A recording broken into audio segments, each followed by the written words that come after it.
हर खबर पर होगी आपकी पकड़। डाउनलोड कीजिए एबीपी लाइव ऐप।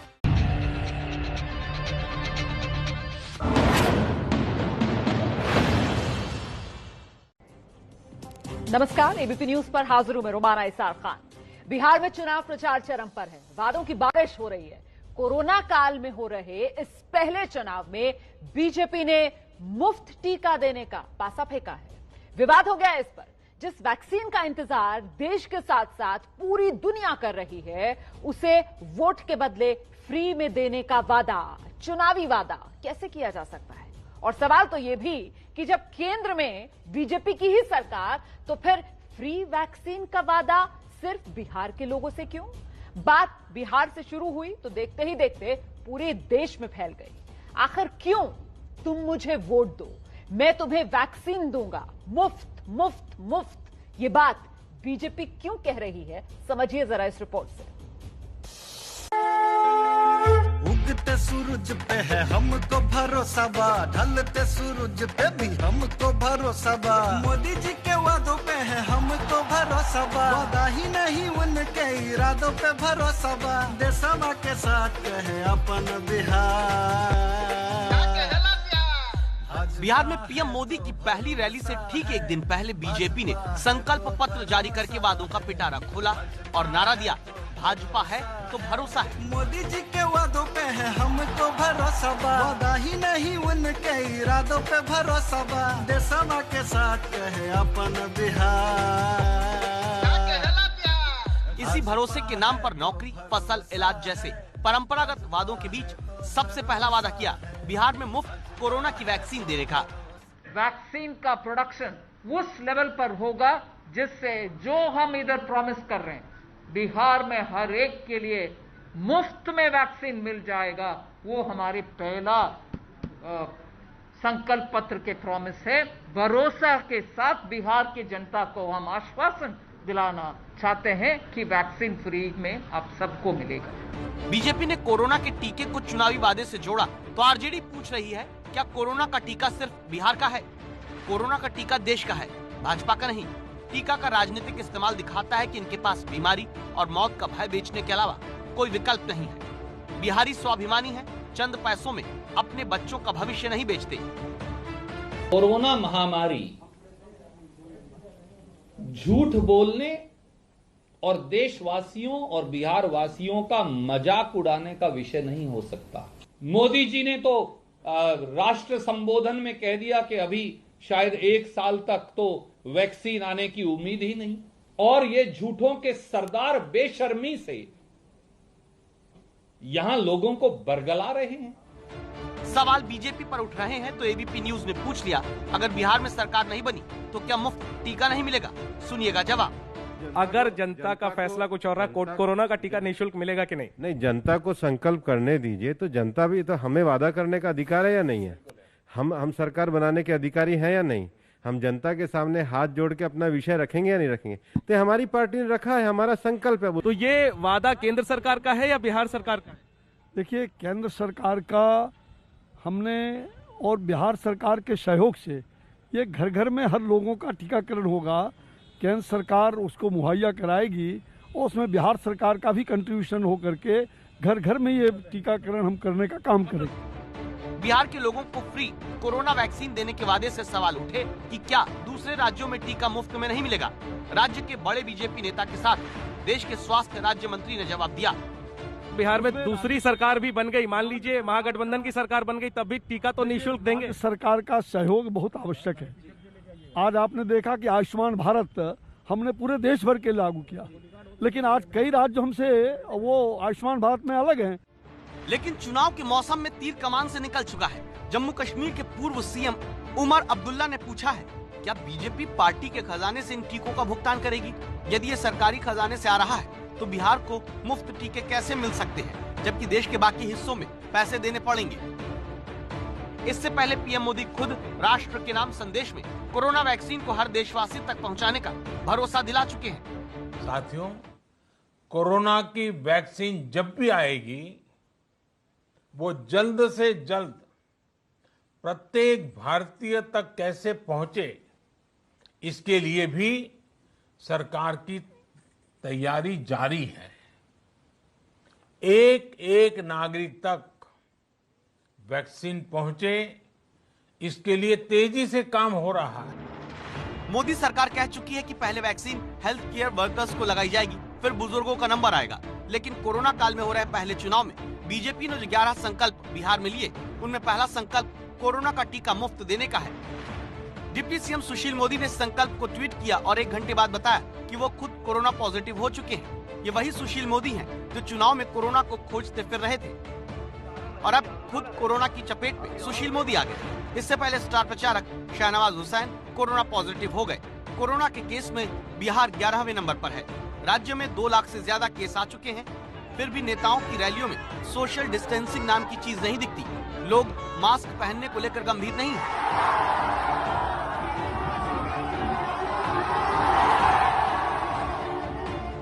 बिहार चुनाव में कोरोना तो मुद्दा नहीं बना, लेकिन वैक्सीन मुद्दा बन चुका है। सवाल उठ रहे हैं, महामारी के दौर में इलाज की वैक्सीन चुनावी मुद्दा कैसे बन सकती है?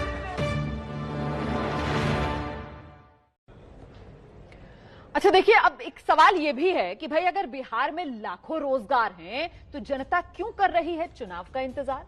दरअसल बिहार में चुनाव से पहले एक बार फिर रोजगार की सेल लग गई है। बीजेपी वादा कर रही है, साहब अगर हम सत्ता में आ गए 19 लाख रोजगार देंगे। इससे पहले तेजस्वी नौकरी के नाम पर नीतीश सरकार को घेरते रहे। उन्होंने वादा कर दिया कि अगर वो सत्ता में आते हैं तो 10 लाख नौकरियां, यही उनकी सरकार का बनते साथी पहला फैसला होगा। अब सवाल ये कि आखिरकार पहले सीएम और पूरी बीजेपी तेजस्वी से सवाल पूछती थी कि तुम 10 लाख नौकरी कैसे दे दोगे, तो अब खुद बीजेपी 19 लाख रोजगार का वादा कहां से कर रही है?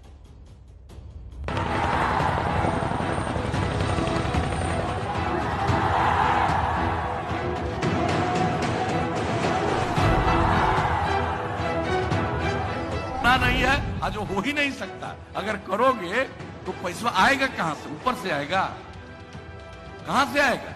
एक तरफ कहते हैं कि बिहार सरकार के पास पैसा नहीं है और दूसरी तरफ कहते हैं कि वो नौकरी देंगे, भत्ता देंगे, बेरोजगारी भत्ता देंगे। जाति के नाम पर जिस बिहार में अब तक वोट डाले जाते थे, वहां रोजगार के नाम पर नेता आमने सामने आ गए हैं। आत्मनिर्भर बिहार का रोड मैप सामने रखने दिल्ली से पटना पहुंची वित्त मंत्री निर्मला सीतारमण ने संकल्प पत्र पेश किया। वादा है सरकार बनी तो 19 लाख लोगों को रोजगार मिलेगा।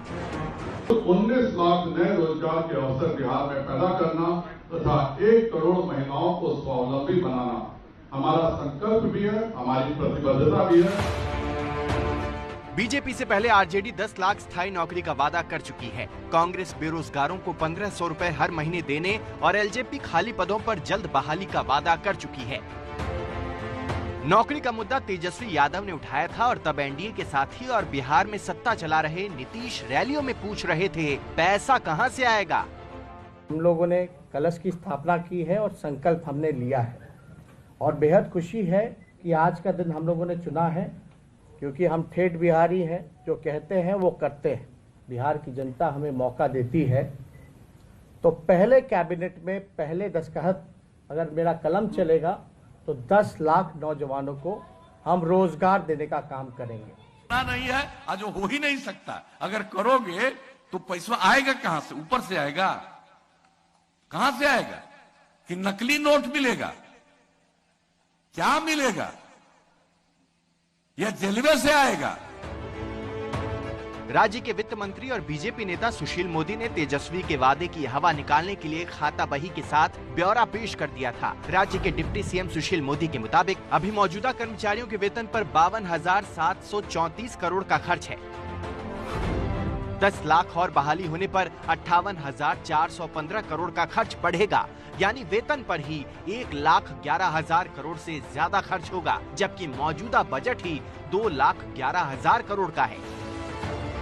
इसी 2 लाख करोड़ के बजट को लेकर तेजस्वी ने भी पलटवार किया। दावा किया कि बिहार सरकार तो 40% बजट लचर नीतियों की वजह से खर्च ही नहीं कर पाती। बिहार सरकार जो 2 लाख करोड़ का जो बजट होता है उसमें से केवल 60% ही बजट का खर्च कर पाती है। तो सृजन घोटाला जैसा 60 महा घोटाले हुए, लगभग आपका 30,000 करोड़ रुपया जो है बिहार के भ्रष्टाचार में, बड़े घोटालों में गया है। राजनीतिक वार पलटवार के बीच सवाल ये है कि 19 लाख रोजगार बीजेपी कैसे देगी? भाई मैंने रोजगार कहा, नौकरी नहीं। 19 लाख लोगों को रोजगार साधन मिलेगा। नीतीश बाबू तो कहते हैं कि रोजगार दिया ही नहीं जा सकता। वो तो कहते हैं तो लैंड लॉक्ड स्टेट है, यहां तो समुंदर और पोर्ट नहीं है। नीतीश बाबू कहते हैं इसलिए यहां रोजगार नहीं हो सकता। वैसे आपको बता दें कि नौकरी का मतलब सरकार को हर महीने सैलरी देनी होगी, जबकि रोजगार का मतलब सरकार काम के अवसर मुहैया कराएगी, चाहे वो कर्ज देकर बिजनेस करवाना हो या मनरेगा से लेकर सरकारी योजनाओं में ठेकेदारी। जनता नौकरी या रोजगार के भ्रम में पड़ेगी या नहीं, ये तो पता नहीं। फिलहाल यही कह रही है कि भरोसा किसी पर नहीं। भाई जो भी राष्ट्रीय दल हैं वो नए नए चीजें लाते हैं कि हम ये देंगे, हम वो देंगे, लेकिन एट द लास्ट में रेशियो ये निकलता है कि कुछ नहीं होता। जो भी पार्टी वादा करता है आज तक तो किसी ने पूरा किया नहीं। अब आगे क्या होगा ये तो सरकार बनने के बाद पता चलेगा। पढ़ा लिखा लड़का सब रोड पर घूम रहा, और जब इलेक्शन आता है तो 10 लाख का नौकरी देंगे, 5 लाख का नौकरी देंगे। वैसे वित्त मंत्री दावा कर रही हैं कि वादा तो हम ही पूरा करते हैं, बदले में तेजस्वी पुराने वादे गिनाने लगे। हमारे अपने आप के ऊपर कॉन्फिडेंस है कि हम डिलीवर कर पाएंगे, प्रॉमिस को फुलफिल कर पाएंगे। उसके लिए उदाहरण एक नहीं, दो नहीं, बहुत सारे उदाहरण हम दिला सकते हैं। पिछला बार सुशील मोदी जी ने जारी किया था, बोले थे सबको स्कूटर और डीजल और पेट्रोल का किराया देंगे, खर्चा देंगे। मिला क्या? कोरोना काल के बाद बिहार लौटे युवाओं के सामने रोजगार का पासा फेंककर तेजस्वी ने चुनाव प्रचार में बढ़त तो बना ली थी, लेकिन अब जबकि सब दलों के पत्ते खुल चुके हैं तो फैसला जनता के हाथ में है। ये जो चुनाव प्रचार में रोजगार के लिए ऑफर ऑफर ऑफर वाला अंदाज नेताओं का दिख रहा है, इसीलिए तो आपका चैनल एबीपी न्यूज सवाल पूछ रहा है कि भाई अगर बिहार में है इतने रोजगार तो जनता क्यों करे चुनाव का इंतजार। खैर, कल बिहार में पीएम मोदी चुनाव प्रचार शुरू करने जा रहे हैं। सासाराम से रैलियों की शुरुआत हो रही है। भव्य स्टेज बनकर सासाराम में तैयार हो चुका है। सुरक्षा के यहां पुख्ता इंतजाम, तस्वीरें आप देख रहे हैं। रियल रैली है ये। इससे पहले आज पीएम मोदी ने पश्चिम बंगाल में वर्चुअली लोगों को संबोधित किया, बीजेपी कार्यकर्ताओं से बात की। बीजेपी के निशाने पर बिहार से ऊपर बंगाल का चुनाव, अगले साल बंगाल का चुनाव है। पार्टी को यह एहसास है कि 2016 में 3 सीटों वाली पार्टी के लिए 221 सीटों वाली टीएमसी को सत्ता से उखाड़ फेंकना आसान काम नहीं है। यही वजह कि मोदी आज पूरी तरह बंगाल के रंग में रंगे नजर आए। बंगाल के मां दुर्गा के भक्तों ने, मेरे स्वजनों ने मुझे बुलाया है। मुझे इस अवसर से जुड़ने का बहुत बड़ा सौभाग्य मिला है। जब आस्था अपरंपार हो, मां दुर्गा का आशीर्वाद हो, तो स्थान, स्थिति, परिस्थिति से आगे बढ़कर पूरा देश ही एक प्रकार से बंगालमय हो जाता है, बंगाल हो जाता है। ऐसी कोई जगह नहीं जहां इन दिनों ग्राम बांग्ला और शहर बांग्ला के रंग और मां दुर्गा के नवरूप की झलक न दिखाई देती हो। दुर्गा पूजा का पर्व भारत की एकता का पर्व भी है, भारत की पूर्णता का भी पर्व है। बंगाल की दुर्गा पूजा भारत की इस पूर्णता को एक नई चमक देती है, नए रंग देती है, नए श्रृंगार देती है। ये बंगाल की जागरूक चेतना का, बंगाल की आध्यात्मिकता का, बंगाल की ऐतिहासिकता का प्रभाव है। पवित्र षष्ठी के इस पुण्य अवसर पर मैं बंगाल की पवित्र पुण्य भूमि आज आदरपूर्वक नमन करता हूं। आज के भारत को गढ़ने में संवारने में बंगाल का इतना बड़ा योगदान है, इतने सारे नाम है कि शाम हो जाएगी लेकिन नाम खत्म नहीं होंगे। हमें सभी बेटियों को दुर्गा की तरह सम्मान करने की सीख दी जाती है। नवरात्र में उनकी पूजा की जाती है और मां दुर्गा की पूजा तो साक्षात शक्ति की साधना है।